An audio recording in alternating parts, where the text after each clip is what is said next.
Okay, so hello everyone. My name is Jordan Martin, and I am in a team by myself, and my team name is IT Man. So I was born and raised in Topeka, Kansas. I graduated from high school in 2019. After graduating high school, I um, decided to pursue college, and I came to Fort Hays, and I've been here ever since. And I will be graduating next week, hopefully. So for my qualifications, as stated before, I am a senior here. I will be obtaining my bachelor's in information networking and telecommunications with an emphasis on networking and telecommunications. I've completed most of my required courses because I'm graduating, so that's a kind of a given. But some of the courses that kind of go into my project, I'm not going to list all these ones I listed there, but Linux and networking and then internet working, they kind of go in with my project there. And currently, I am in an internship through Fort Hays. They partnered up with Enersys, and I am there following around the IT team. There, I basically configure and update Windows devices. I troubleshoot other IT systems like printers, scanners. I run cables throughout the plant. I also assist in managing their servers. I assist in managing other network devices, and I also complete other projects, kind of similar to this one. As for other job experience, I used to work construction during the summer. I wanted to do that after I graduate. And during high school, I worked at Red Lobster. So again, for the client, I did this project for Intersys. It's kind of like an inside thing since I am interning there. It kind of worked out perfect. Um, they are a global battery manufacturing company, and there's a plant here in Hays, Kansas. That's where I'm at. But to be more specific, the client really is Dylan Hogan, and he is my supervisor there. He is the IT systems analyst. He has been there, I want to say around since 2020, maybe early 2021, so almost 3 years. And he manages all the IT systems for the plant and provides support for, I want to say, 350 to around 400 employees. Um, a lot of them use tablets or laptops. So he's the sole person there who provides support for most of that, or all of that, I should say. So the project itself, a basic overview. I created a Linux-based server that is running WordPress. Through WordPress, I created a website for the plant. Not necessarily for the plant; it's more for visitors or the employees working there, because we cannot access it since we're not on their network. The website is displayed on multiple screens around the plant, and I used Raspberry Pis in order to display the website. So this website is not a site that people are going to be interacting with. It's more of just like a viewing, like on a TV screen, like on a wall. So picture a bigger screen that's kind of mounted up higher, and you're like looking at it. So it's a one-page site. Um, and then in order to display these with the Raspberry Pis, I downloaded a script from the internet that essentially, when that Raspberry Pi is booted up, I edited the settings where it goes directly to this IP address every time it's booted up. So every time this Raspberry Pi boots up, it goes straight to the IP address, which is the website. So um, you can't do anything else on there. So the server itself, it is a Linux-based server that is running the Ubuntu desktop distribution. I thought about doing the Ubuntu server distribution since it is a server, but the desktop distribution is essentially the same thing, but with a user interface. Um, the server distribution, I'll show you what it'll look like. It would essentially just look like this command line here. It is a command line interface. So for my second point, the server is running Apache 2, which is powering the website itself. So if I wanted to go in and download the package Apache 2, I would essentially type in sudo apt get Apache 2 like that, and then they would download all the packages, and then I would go in and configure it for my device. So So the server is also running PHP in order to connect to PHP That is more for Dylan to go in and manage the database because there's a database management tool, but there's not really going to be much to manage there since people aren't going, there's not going to be traffic going through the website. And I did have to configure a static IP address on the server itself, and that is how you connect to the website by typing in that address. So the website itself, as I stated before, I created this using WordPress. Some of the features on the website, there is an about section and facts. For the about section and the facts, it's playing like through a slideshow, and you guys will see, I think on the next slide, the next 2 slides, I showed it. There is a weather forecast, a weather radar, a stock ticker at the bottom, and then the clock at the bottom right. So as you can see on the top left, not top left, but left side, there's the weather forecasts, and these are always updated. The bottom left, the weather radar, and it goes through. At the very bottom, the stock ticker, and this does move. I provided a video after the slide too. And then the top right is a slideshow. There's 3 different slides. I think it cycles through the slides like every 5 seconds or something like that. And then the bottom right is a clock. These are all things that Dylan requested on this site. So for future editions, these are things that I thought I would add in the beginning. But after Dylan and I talked, we found out like there's not really much announcements right now, or upcoming events or upcoming deadlines. They just passed their first quarter deadline back in March. So there wasn't a really good reason to add a deadline, and there's not really any events coming up.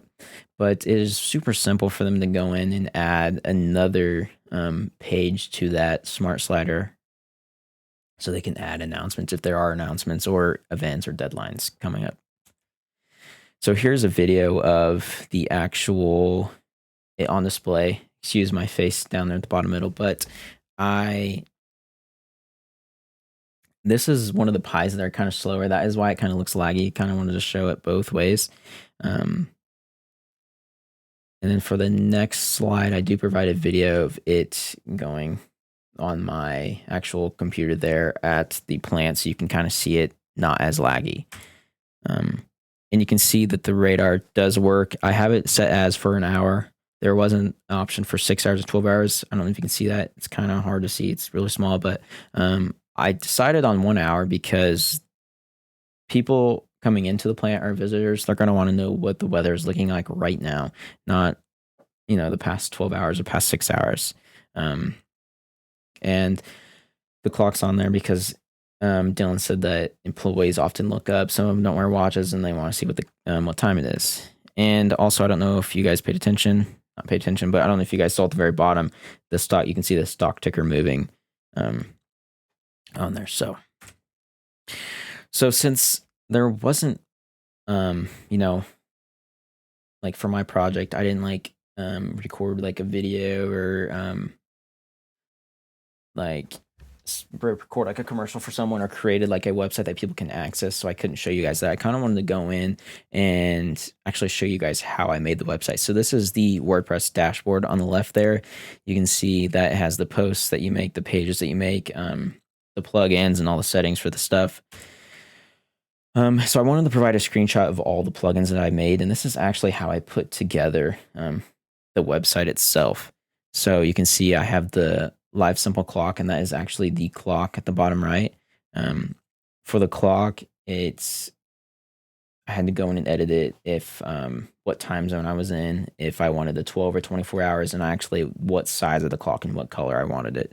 And then the smart slider, I'd use that on the website, and then the stock market ticker, and then the weather map, which is the weather radar.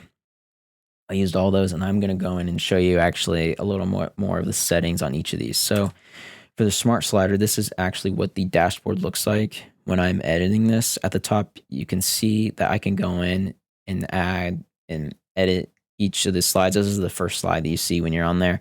You can also add more slides, so they can add the announcements page if they want that, or the deadlines and stuff like that.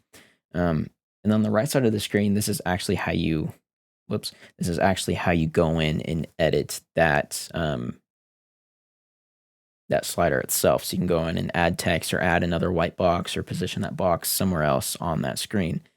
Um, yeah. So and then this is for the weather radar. This is actually in the editing on the site page itself. So on this one, there really wasn't much I had to edit. Besides like the size and finding the direct location. And then I also added a little bit of rounded corners to add a little bit more flair, as you can see there. And another thing I kind of had to figure out was the radar type.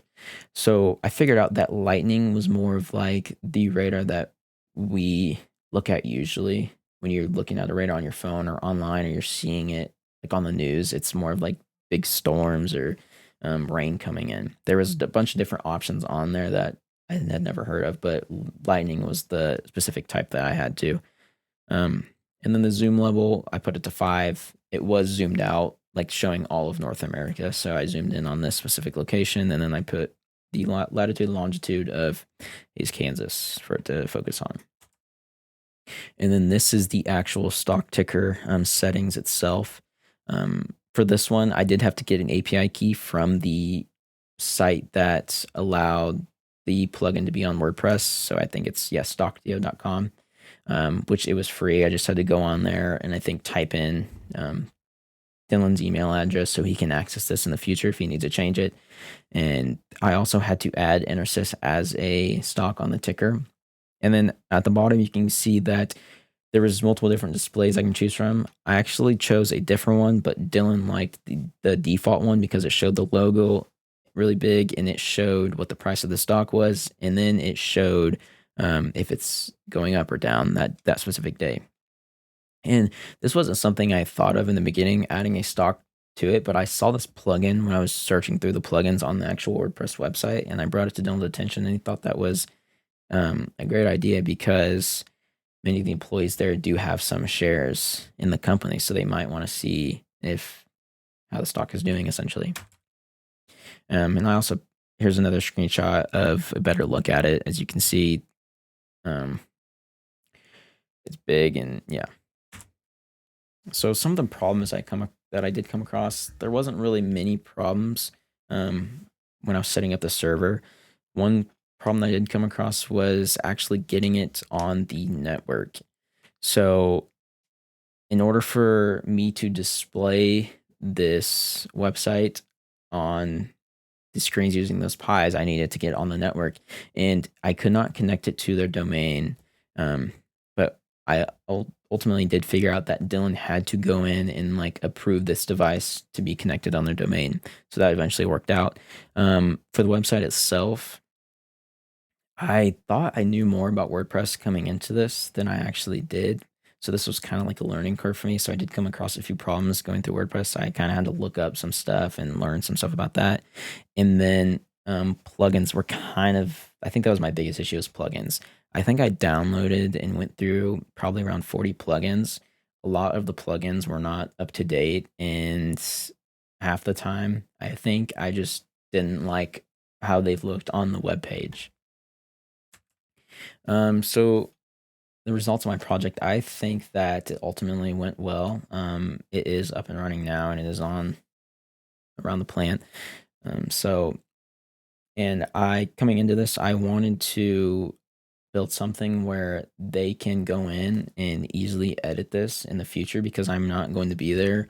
I think I only have 2 more days there. So in the future, they're gonna have to go in and know how to edit this. So I typed up an email explaining everything for Dylan to know all the usernames and passwords for everything. And I kind of showed him along the way how to edit this stuff. So if they want to go in and add those announcements or deadlines in the future, they easily can. So yeah, so thank you guys so much for watching. If you have any comments or any questions like that, please just let me know. And thank you.